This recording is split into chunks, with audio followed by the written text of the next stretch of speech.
एक जंगल में दो कौवे रहते थे। एक था कालू और दूसरे का नाम था भोलू।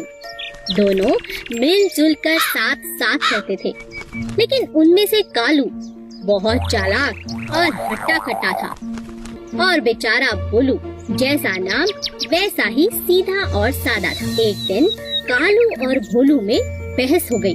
मैं तुमसे ज्यादा हट्टा कट्टा हूँ, इसलिए मैं तुमसे ताकतवर हूँ। नहीं नहीं, मैं तुमसे ज्यादा ताकतवर हूँ, क्योंकि मैं तुमसे उम्र में बड़ा हूँ और ज्यादा समझदार हूँ। दोनों अपनी अपनी बात पर अड़े रहे।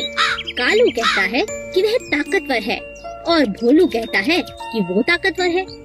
बस ये लड़ाई खत्म होने का नाम ही नहीं ले रही थी। तब दोनों अपने बीच में प्रतियोगिता रखते हैं। जो भी अपनी चोंच में एक थैली में कुछ भरकर जितना ज्यादा ऊपर उड़ेगा वो ही ताकतवर होगा। कालू बहुत चालाक था। उसने अपने थैले में रुई की गेंदें भर दी, लेकिन भोलू के थैले में नमक भर दिया, जिस बात का भोलू को पता ही नहीं चला। अब दोनों ने उड़ान भरनी शुरू की। देखते ही देखते कालू ऊपर की तरफ चला गया और बेचारा भोलू वजन के मारे ज्यादा देर तक ऊपर नहीं उड़ पाया। वह नीचे नीचे ही उड़ता रहा, क्योंकि उसकी थैली में ज्यादा वजन था।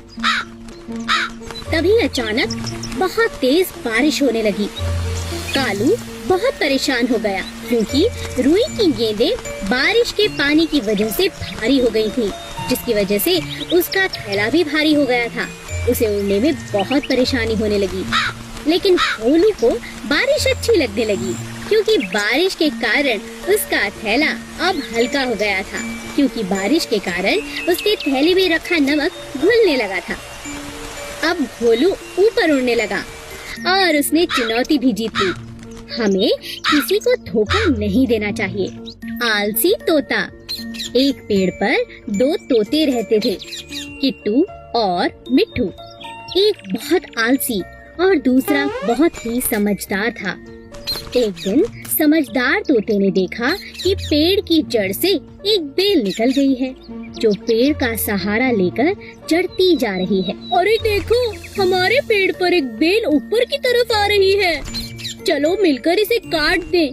मुझे तुम्हारी सहायता चाहिए दोस्त। मैं अकेले इस बेल को नहीं काट सकता। आज तो मैं बहुत थका हुआ हूँ, हम कल काट लेंगे। ठीक है दोस्त, पर हम कल इसे जरूर काट लेंगे। अगले दिन फिर से तोते ने मिट्ठू को आवाज लगाई। मिट्ठू मिट्ठू देखो, बेल तो दिन प्रतिदिन लंबी होती जा रही है। आओ इसे काट दें। कहीं शिकारी आ गए तो इसके सहारे हमारे बच्चों तक पहुंच जाएंगे। तुम्हें इतनी जल्दी क्या है, कर लेंगे। मिट्ठू तुम बात को समझो, अभी तो बेल नाजुक है, मिलकर हम इसे काट सकते हैं। अगर ये सख्त हो गई तो इसे काटना बहुत मुश्किल होगा। ऐसा करते करते कई दिन निकल गए और बेल पक्की हो गई। तोता रोज मिट्ठू को आवाज लगाता, लेकिन मिट्ठू कोई न कोई बहाना बनाकर टाल देता। किट्टू तोता अपने बच्चों को लेकर दूसरे एक ऊंचे पेड़ पर जाने को मजबूर हो गया, क्योंकि उसे पता था कि मजबूत बेल के सहारे कभी भी शिकारी आकर उसके बच्चे ले जा सकते हैं।